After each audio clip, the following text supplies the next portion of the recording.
Hello guys, welcome back to my channel. My name is Julia Joy. If you're new here, you're most definitely welcome. Please don't forget to like, comment and subscribe to my channel and also hit the notification bell.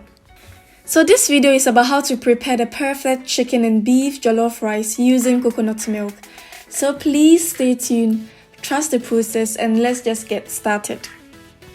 So as you can see, we are about to steam our washed chicken and beef, and I'll now go in and add my spices. I'll add enough salt, chicken seasoning mix, turmeric, garlic powder, beef seasoning mix, baharat,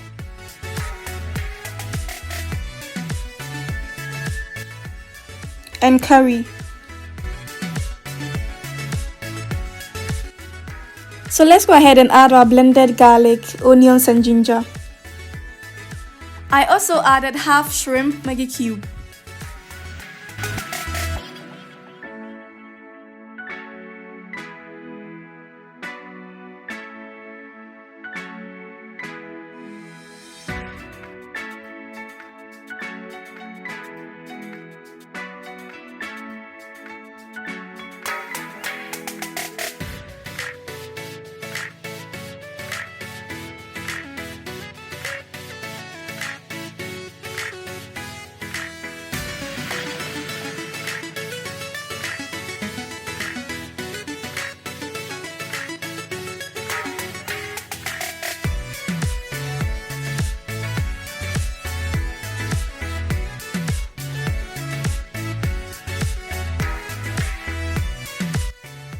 So our olive oil is already heated up, so let's go ahead and add our blended onion, garlic and ginger and fry it on a medium heat till they become translucent.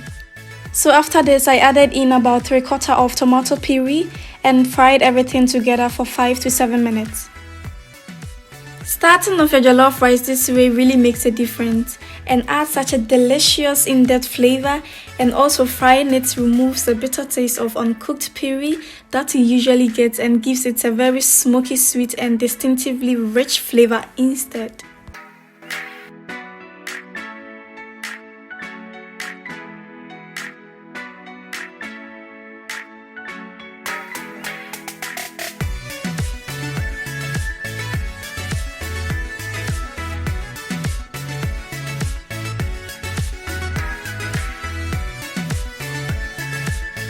So it's time for us to add our blended tomatoes. I remove the seeds from it, 1 onion, half paprika and half fresh chili. Cook it on medium heat for like 10 to 15 minutes. This also needs to be stirred frequently.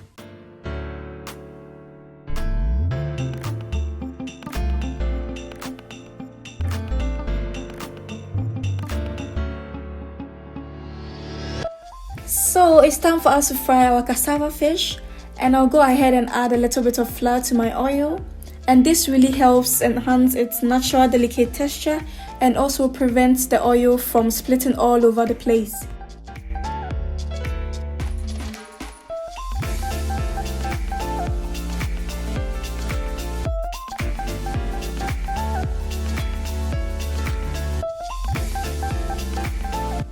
Our stew is perfectly cooked and we go in and add our spices. First, our Maggi shrimp cube, curry powder, chicken seasoning mix, aromat from Knorr, paprika powder,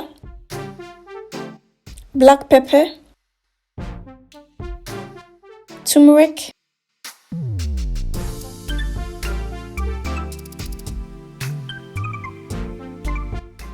beef spice,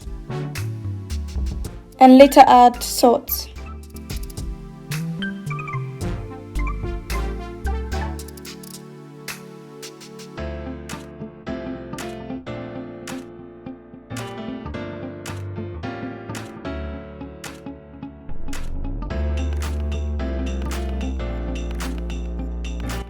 Let's add our 1 can of tuna fish.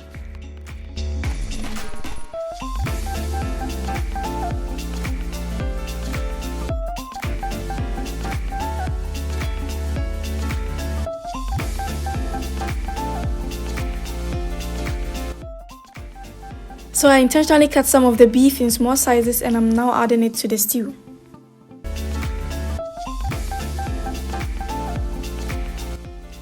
Time for us to work on a coconut to get the milk out of it. And as you can see, it was very hard for me to get everything out, so I later placed everything on the floor and it was worth it. And now we'll go ahead and scrub or remove the back of it so it will be clean, you know. But you can leave it this way if you want. I've already washed everything clean and it's time for us to blend our coconut.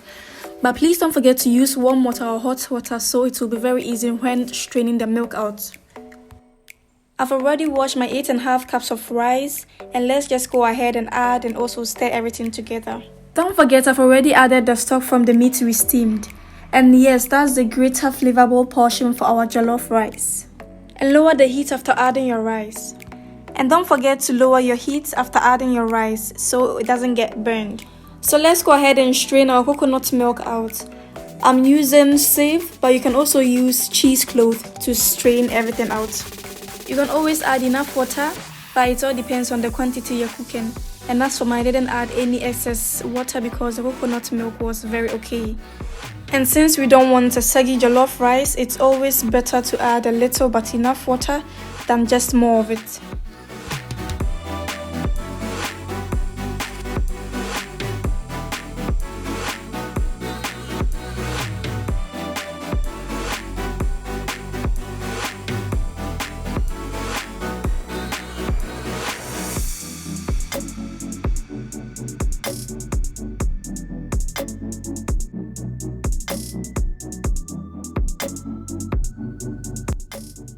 So it's time for us to work on our vegetables. So I'll go ahead and peel my carrots, wash them and also cut them into smaller pieces. And same with the paprika, I'll also wash them and cut them into smaller pieces. So please stay tuned.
Thank you so much for watching. I really appreciate your time. Good you trusted the process. Please don't forget to like this video, share, comment and also subscribe to my channel. See you next time in my next video. Peace.